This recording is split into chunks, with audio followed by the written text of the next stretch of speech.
You want to support Roland Martin Unfiltered? Be sure to join our Bring the Funk fan club. Every dollar that you give to us supports our daily digital show. There's only one daily digital show out here that keeps it black and keep it real as Roland Martin Unfiltered. Support the Roland Martin Unfiltered daily digital show by going to RolandMartinUnfiltered.com. You can make this possible. After today's news conference, what we did was we talked with the attorneys specifically about what was going on. We talked with them about what this case, what's going on, what's happening to get a better understanding. Several of these attorneys, this is our conversation.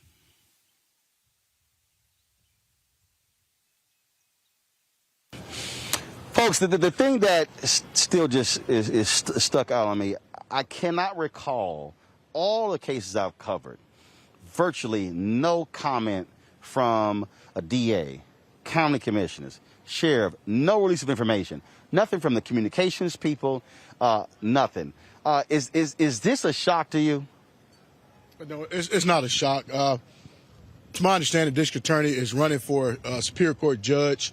He's playing politics. He's trying to play both hands, but he's failing miserably. He gave us an indication, Ms. Lasser and us, Attorney Lasser and us, that the family will have an opportunity to see this video, complete video, no redaction. That he failed on that promise. He absolutely failed on that promise. He has been radio silence thus far. But he did put out something yesterday, his launching for his campaign for Superior Court judge. But for this crisis in his county, radio silence. In total agreement. He has not responded. He has not said anything since we talked to him on last Thursday when he promised he was going to do certain things, which is at least give the family a chance to see the video, unredacted, raw video coverage, and that was not done. Public pressure clearly is the only thing that's going to get them to move on this. Ben, your thoughts on that? I think absolutely it's going to be the court of public opinion that will influence the court of law, just like it happened in Breonna Taylor, just how it happened in George Floyd. It's the people having to stand up outside the courtroom to influence what's going to happen in the courtroom. I will say this, Roland Martin, you asked a profound question. Have we ever seen anything like this? Yes, we have, but we thought we had gotten past it. I mean, that was the old playbook with Michael Brown. That was the old playbook with Trayvon Martin. 10 years ago, they wouldn't do anything, but since we raised the black consciousness level in America, and you remember, Roland, when we were back there stomping in Sanford, they had got away from trying to hide the ball, but it seemed like in Elizabeth City, North Carolina, they haven't learned their lesson. I just think that they're going to have to, it's going to have to take the people of this city, in this county, every single day, keeping that heat on them, because otherwise, if they see it petering it out, if they see, okay, fine, not that many folks there, no, it has to be a level of intensity in order to get them to move. That's the only thing that's going to happen. Your thoughts on that? I mean, I agree with you, but the thing that shocked me the most is that when you have lawyers of this caliber come to a place like this and it felt like they talked on deaf ears, they didn't respect them. For people I know, like from the streets that go and get cases and catch cases and get legal aid lawyers, if these people right here in this city couldn't do what we thought that they could do like this, I feel sorry for the people here that got to deal with the situations where you got a legal aid or something, because this system here is an in-house system. And if you ain't in the house with them, you might not get justice. The hearing tomorrow is going to be huge, and in terms of getting that video released. Any indication from your perspective, will the DA support it, oppose it? Are there any public officials, do you know, who are calling for it to be publicly released? Well, I think the city council here in Elizabeth City has indicated that they do want the video released. I think the county commission has indicated that they do not. They support the sheriff, they support the county attorney. But I don't think that this video is going to stay hidden for very long, much longer. The media, the people in the street, the pressure that's being placed upon these government officials is going to be so great over time that eventually it's going to come out. And what it's going to reveal is that there was a failure in this community from the police standpoint, from the sheriff's office, in their tactics, in their methodology, in the fact that they basically had no respect for the law. They took an arrest warrant and took it to be an execution warrant. You know, Roland, in Pasquotank County,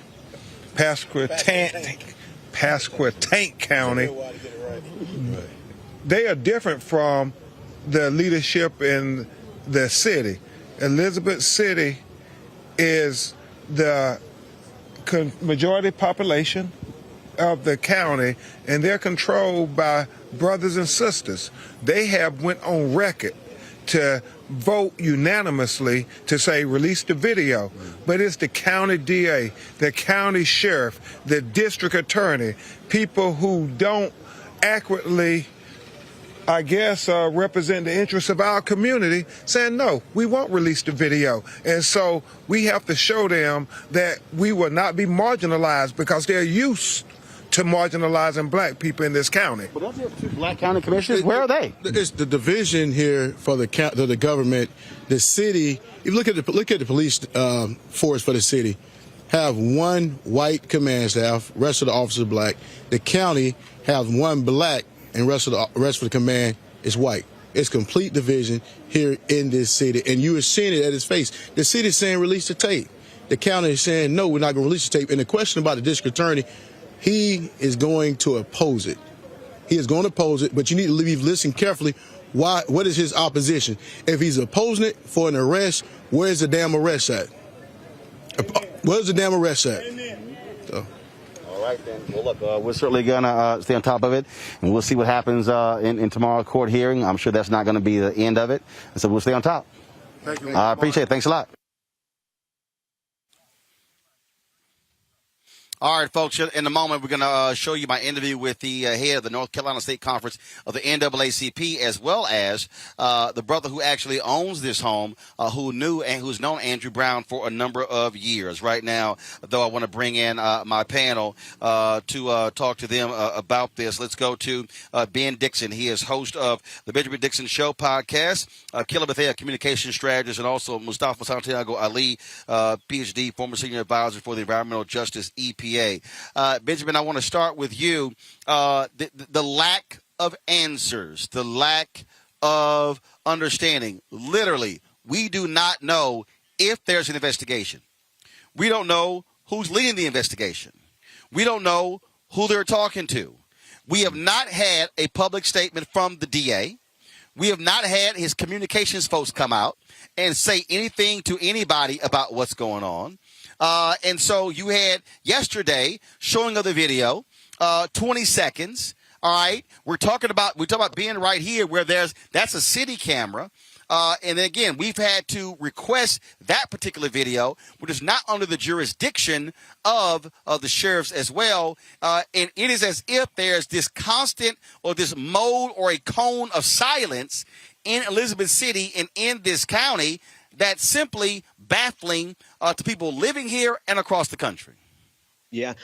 Roland, there's a thing that happens after every police shooting where the police like to give themselves enough time, and not just the police, but all that are involved. The prosecuting attorney, the DA, in the case of Breonna Taylor, you had it all go all the way to Daniel Cameron. They give themselves enough time to get their story right and the story that they want to run with in the media. Despite the evidence that's in the video, they have to make sure that they can corroborate their stories amongst themselves so that when they go out and speak, they can all speak in one voice. Ben Crump actually mentioned Ferguson when he was speaking in that clip that you shared. And it just really shows you how the games that have been played over the last 10 years since Ferguson, all the way back to Trayvon Martin, all the way through any police shooting, it's the same game that's played over and over again. The police are not there by themselves in these issues. They have the prosecuting attorneys sometimes and the district attorneys behind them in these types of cover-ups. All right, folks, back to that Roland Unfiltered video in just one moment. It's time to be smart. When we control our institutions, we win. This is the most important news show on television of any racial background. Y'all put $2, $3, $4, $5, $10, $15, $20, $30 on this and keep this going. What you've done, Roland, since this crisis came out in full bloom Anybody watching this, tell your friends.